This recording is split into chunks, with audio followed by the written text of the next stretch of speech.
السلام عليكم السلام ورحمة الله ورحمة وبركاته. الله. وعليكم السلام.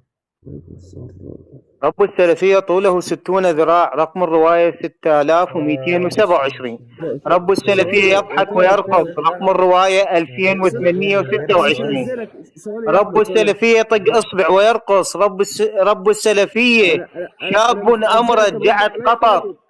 نعم، هذا توحيدكم، هذا توحيدكم، توحيدكم قرياني زرباني، تخرون على وجه ربكم سلام التحتاني عز حسب وجل. العقيدة الواسطية لابن تيمية.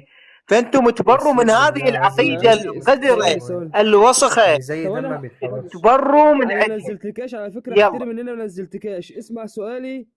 يعني يلا احترم ان انا ما تفضل. نزلتكاش. انت اول شبهه قلت عليها ايه؟ طوله 60 ذراع.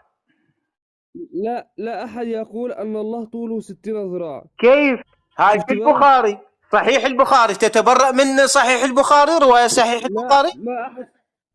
ما احد فسرها بهذا التفسير لا الذي لا انت فسرته. لا لا لا. الطول عائد على ادم وليس على الله. رب السلفية شاب أمرد، تلبيس يا الجهمية، اخي الجزء السابع صفحة هذا 290 لابن تيمية. وعنده جهة وهو حقيقية المشكله يا والوجه اخي، هم حقيقي. يثبتون. كل شيء ثواني، هالك إلا قناع الوجه، إلا وجهه، والوجه حقيقي اسمعني يا يقول ابن اخي. تيمية.